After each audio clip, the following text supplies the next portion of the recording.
I watched my girlfriend choose her friends over me again and again, so I walked away without a word. Now she's alone, wondering why none of them answer her calls. What started as small compromises gradually became a pattern that would eventually cost us everything. I'm Trevor, and I own a small auto repair shop in Seattle, nothing glamorous, but it's mine and it keeps the bills paid. Maya had been my world for 10 months, this gorgeous lifestyle blogger with 95,000 followers who somehow saw something in a guy like me. At least I thought she did.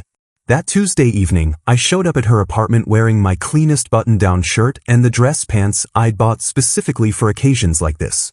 Chelsea's art gallery opening was supposed to be our night out together, something Maya had been excited about for weeks. I'd even closed the shop early and asked my buddy Marcus to cover any emergency calls. When Maya opened her door, I could see her freeze for just a split second. Her eyes did this quick scan from my work boots to my collar, and something shifted in her expression. "Trevor, you look nice," she said, but her voice had that careful tone people use when they're trying not to hurt your feelings. "Thanks, babe. You ready to go?" I looked up the gallery online. Chelsea's paintings look incredible. Maya fidgeted with her designer purse, the one I'd helped her buy last month when she was short on cash for rent. "Actually, I've been thinking about tonight. The thing is, I need to get there early for networking purposes. You know how important these industry connections are for my brand." I studied her face, watching the way she couldn't quite meet my eyes. In 10 months, I'd learned to read Maya's tells. The slight tilt of her head when she was crafting a story. The way she touched her necklace when she was nervous about lying. "Networking," I repeated slowly. "Right. So what time should I meet you there?" Maybe you could come later? Like around 9? That way I can handle all the boring business stuff first, and then we can actually enjoy the art together. The thing about running a small business is you get pretty good at reading people. When someone brings their car in and starts making excuses about why they can't pay the full amount, you learn to recognize the setup. This felt exactly the same. Maya wasn't planning for me to show up at 9. She was hoping I'd get the hint and stay home. "Maya, is there something you want to tell me?" She laughed, but it sounded forced. "What do you mean?" "I just want to make sure I'm being professional tonight. This could lead to some major collaboration opportunities.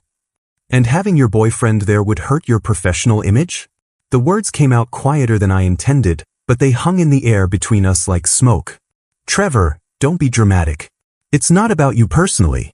It's just, this crowd, they're very particular about appearances and networking dynamics. You wouldn't really enjoy it anyway. It's mostly pretentious art people talking about things like spatial consciousness and postmodern interpretative frameworks." There was the real reason wrapped up in concern for my comfort. I wasn't sophisticated enough for her world. My work boots and honest living didn't photograph well for her Instagram stories. "I see," I said, backing toward the door. "Well, I hope your networking goes well."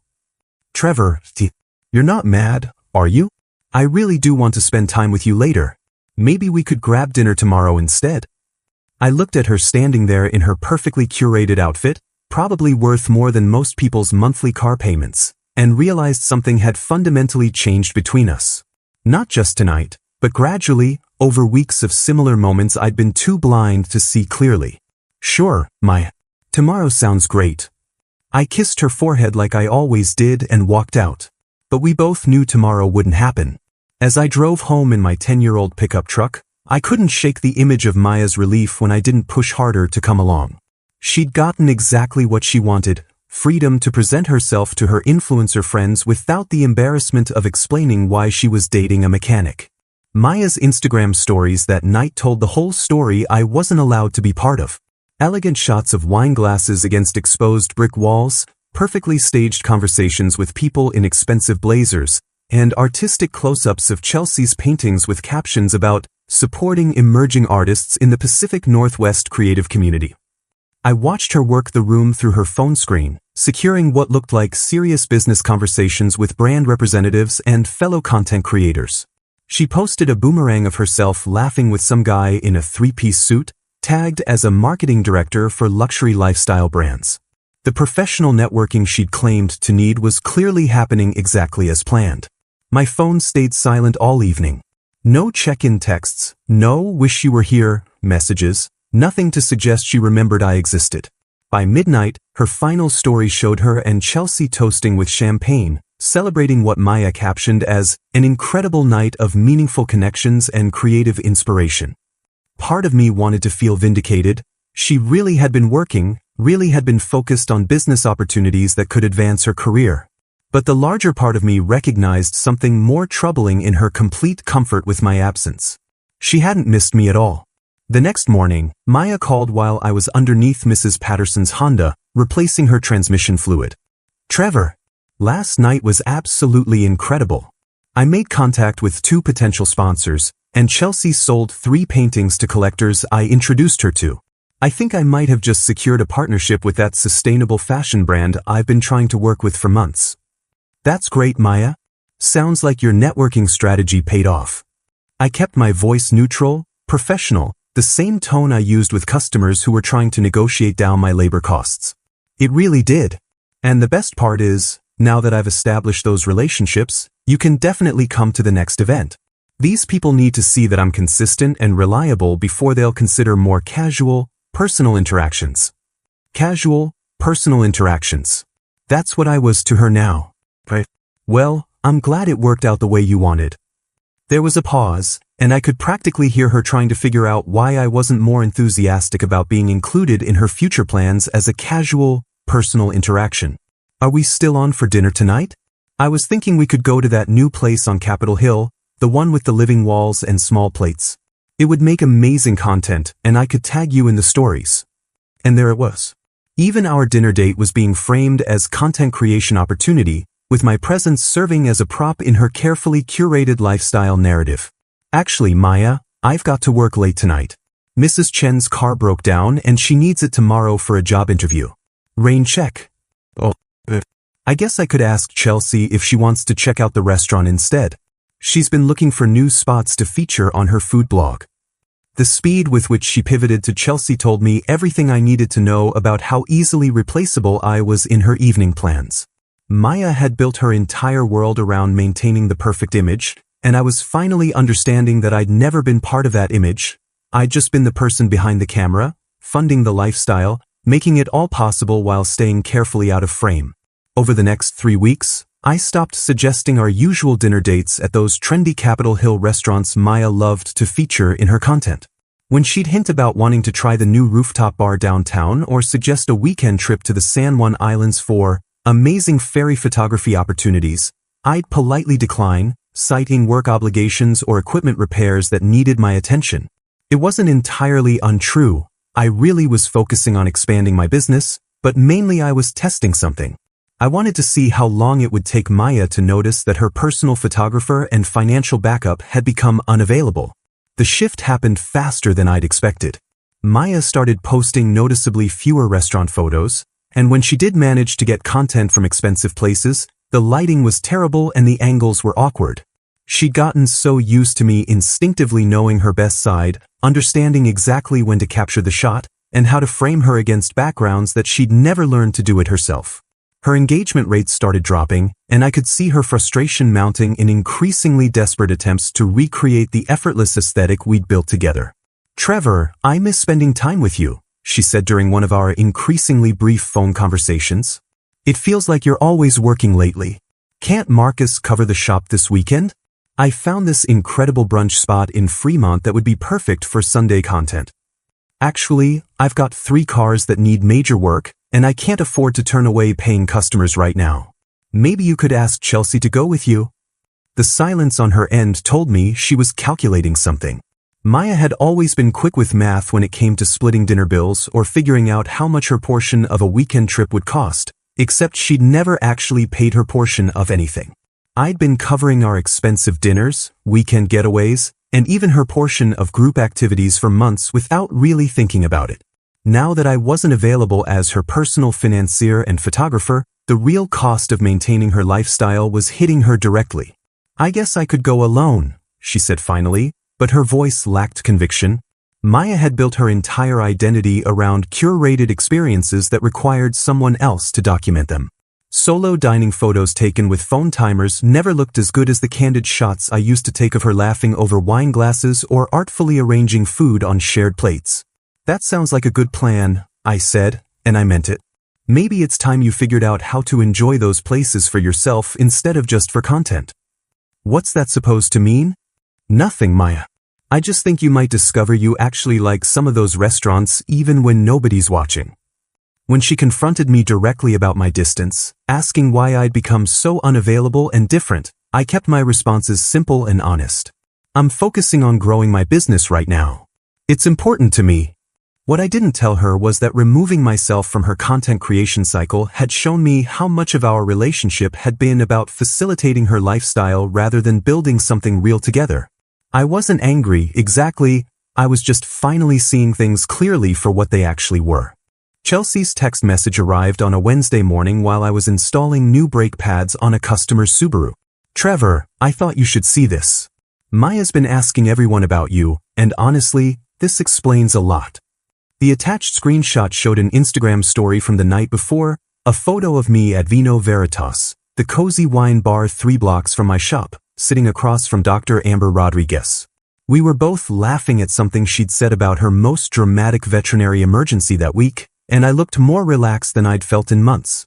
What Chelsea had captured was the exact moment Amber had made some joke about a Great Dane who'd eaten an entire sock, and my genuine reaction to meeting someone who could make me laugh without calculating how it would look on social media. She's a veterinarian, owns her own practice downtown, Chelsea's follow-up text explained. Maya spent an hour last night researching her background. Apparently Dr. Rodriguez graduated from Washington State with honors, has her own clinic, drives a Tesla, and lives in that new condo development in Belltown. Maya's been spiraling ever since. I stared at the photo for a long moment.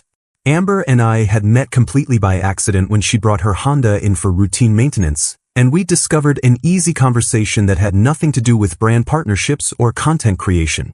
She was brilliant, funny, and completely uninterested in documenting our dinner for public consumption. When I'd suggested wine after work, she'd agreed because she actually wanted to spend time with me, not because I represented some kind of networking opportunity or financial arrangement. My phone rang within minutes of Chelsea's text. Maya's voice was tight and controlled, the way it got when she was trying to manage a crisis. Trevor, we need to talk. I saw the photo of you with that woman, and I think there's been a huge misunderstanding between us. What kind of misunderstanding? About us taking some space. I thought we were just giving each other room to focus on work, not seeing other people. This changes everything. The irony wasn't lost on me.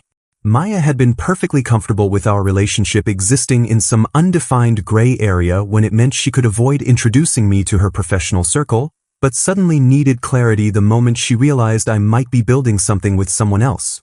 Maya, we haven't had a real conversation in 3 weeks. You've been perfectly fine with me being unavailable. That's not true. I've been respecting your need to focus on business, the same way you respected mine that night at the gallery. But this is different. Trevor, I need to know, are you dating her? I looked around my shop, at the honest work I'd built with my own hands, at the life I'd created that Maya had been ashamed to acknowledge publicly. Her name is Amber, and yes, we've been spending time together. The silence stretched so long I thought the call had dropped. When Maya finally spoke, her voice had lost all pretense of casual concern.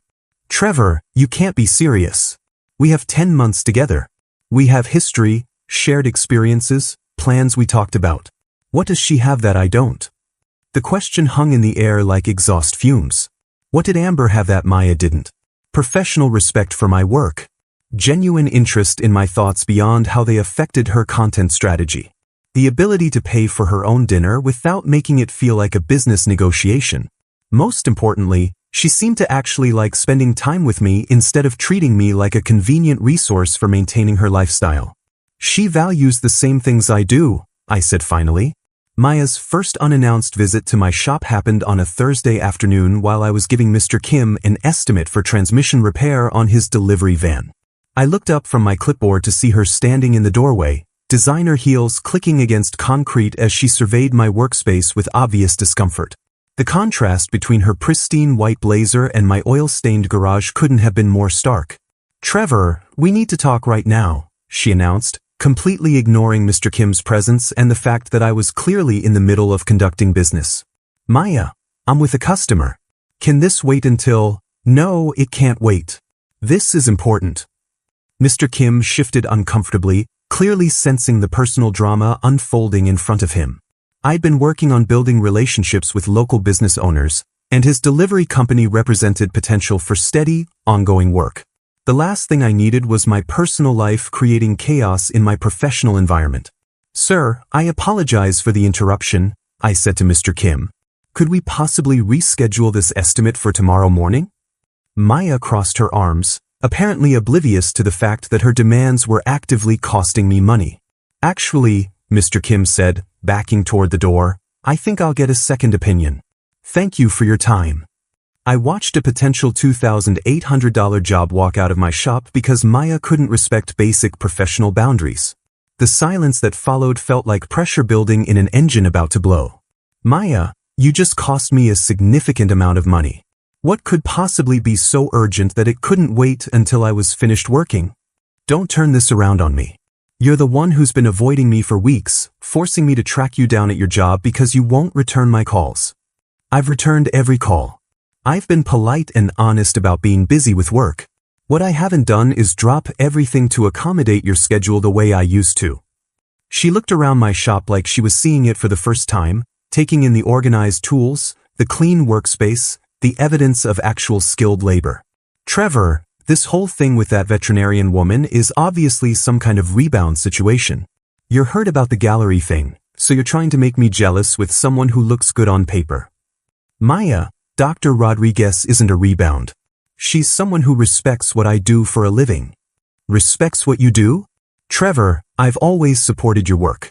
I've never said anything negative about your business." The revisionist history was breathtaking. "You told your friends I wouldn't enjoy the gallery opening because I'm not sophisticated enough to understand art. You've never once posted about my business or acknowledged what I do professionally. You've been ashamed to introduce me to your social circle for 10 months. That's completely different. Social media is about brand consistency. It doesn't mean I don't value you personally. Maya, you called me networking purposes. You've treated our entire relationship like a behind-the-scenes operation that supports your public image while never being part of it." She started crying then, not the strategic tears she'd used during previous arguments, but genuine frustration and panic. "Trevor, I know I made mistakes, but we can fix this. I'll introduce you to everyone. I'll post about the shop. I'll make it right." The desperation in her voice might have moved me 3 weeks ago. Now it just confirmed that she'd never understood what the real problem was between us. 2.5 months after the gallery incident, I came home from dinner with Amber to find Maya's BMW parked outside my house. She'd been sitting there for who knows how long, and the moment I pulled into my driveway, she was out of her car and walking toward me with that determined expression I recognized from her most intense content planning sessions. "Trevor, I've been thinking about everything, and I owe you a massive apology." She was wearing the dress she knew I'd always liked, her makeup perfectly applied despite the late hour. Even in crisis mode, Maya couldn't help but curate her appearance. "Maya, what are you doing here? It's almost 11 o'clock. I know, but I couldn't sleep. I've been driving around for hours, just thinking about us, about how wrong I was about everything." She followed me to my front door, talking rapidly like she'd rehearsed this speech. "I was shallow, Trevor. I was so focused on building my brand that I lost sight of what actually mattered. You were right about the gallery thing, about all of it. I should never have made you feel like you weren't good enough for my world." I unlocked my door but didn't invite her in. "Maya, I appreciate the apology, but I've been watching Dr. Rodriguez's social media, and I get it now. I understand why you're attracted to her. She's accomplished, she's educated, she fits into the kind of sophisticated professional circle that I thought I needed to be part of. But Trevor, that's not who I really am either. I grew up in a trailer park, remember? I'm not actually sophisticated at all. I was just pretending to be someone I thought would be more successful." The vulnerability in her voice was real, and for a moment I almost felt the old protective instinct toward her. But then she kept talking. "The thing is, now I realize I can be that person for real. I can get my real estate license, maybe go back to school, become someone who actually deserves to be with a successful small business owner like you. Dr. Rodriguez showed me what I need to become." And there it was. Maya wasn't apologizing for rejecting who I actually was. She was upset that she'd miscalculated my worth in the marketplace. Maya, do you hear yourself right now? You're not sorry for being ashamed of me. You're sorry you missed out on being with someone who's apparently more valuable than you realized. That's not what I meant. I meant, would you be here if Amber worked at a coffee shop instead of owning a veterinary practice? The question hung in the night air between us. Maya opened her mouth, then closed it, her face cycling through emotions as she tried to find an answer that wouldn't confirm exactly what I suspected. Trevor, that's not fair. This isn't about her job, it's about us, about what we built together. What we built? Maya, for 10 months you used me as your personal photographer and financial support system while being too embarrassed to introduce me to your friends. That's not building something together, that's exploitation with benefits. I never exploited you. I cared about you. I still care about you. You cared about what I could provide for you. The free photography, the paid dinners, the financial security that let you maintain your lifestyle without actually earning enough to afford it. But you never cared enough about me as a person to defend our relationship when it might have hurt your image. Maya started crying harder, mascara finally starting to smudge despite whatever waterproof formula she'd invested in. Trevor, please. I know I messed up, but people change. I can change. Just give me another chance to prove that I've learned from this. Maya, you've learned that I'm worth more than you initially calculated. That's not the same thing as actually valuing me for who I am. I looked at her standing on my doorstep in her perfectly chosen outfit, delivering her carefully prepared apology, and realized that even her remorse was performed rather than genuine. The truth is, our entire relationship was built on you needing something from me while being ashamed of who I actually am. That's not love, Maya. That's just a really expensive friendship with someone who occasionally pays for dinner. I watched Maya drive away that night, and something settled in my chest that felt like relief mixed with sadness for what I'd thought we had versus what we'd actually built together. Over the following weeks, I heard through Chelsea that Maya's carefully constructed influencer world was beginning to crumble in ways that had nothing to do with me. Her friends, the same ones she'd been so desperate to impress at that gallery opening, started distancing themselves when her erratic behavior and obvious desperation became impossible to ignore. Apparently, showing up at people's workplaces and crying in public didn't photograph well for the aspirational lifestyle brand they were all trying to maintain. Chelsea herself had stopped responding to Maya's increasingly frantic calls about collaboration opportunities and group events. She's become exhausting, Chelsea told me during a chance encounter at the coffee shop near my garage. Everything with Maya is always a crisis now, and frankly, that kind of energy doesn't work with the aesthetic we're trying to maintain. People follow us for inspiration and positivity, not whatever breakdown she's having this week. The influencer friends who had once seemed so important to Maya turned out to be exactly as superficial as the relationships that had defined our entire time together. When Maya's content quality dropped and her behavior became unpredictable, they simply edited her out of their lives the same way she tried to edit me out of hers. Maya was learning what I'd always known, that building your identity around impressing people who only value you for what you can provide is a guaranteed path to ending up completely alone. Meanwhile, Amber and I were building something real, something based on actually enjoying each other's company instead of calculating social media value or professional networking opportunities. She'd met my friends, visited my shop, and treated my work with the same respect I showed for her veterinary practice. When we went out to dinner, it was because we wanted to spend time together, not because someone needed content for their lifestyle brand. The difference between authentic connection and performative relationship had never been clearer to me. 3 months later, I heard that Maya had moved back in with her parents outside the city, her apartment lease having expired without enough income to renew it. Her follower count had dropped significantly, brand partnerships had dried up, and the lifestyle she'd worked so hard to maintain had collapsed under the weight of its own artificiality. I didn't feel vindicated or satisfied by her struggles. I just felt grateful that I'd finally learned to recognize the difference between someone who wanted to be with me and someone who wanted to use me. Maya had achieved exactly what she'd always claimed to want, complete control over her image and the freedom to present herself exactly how she chose. The only problem was that in the process, she'd lost everything authentic, including the one person who had genuinely cared about her behind all the carefully curated content.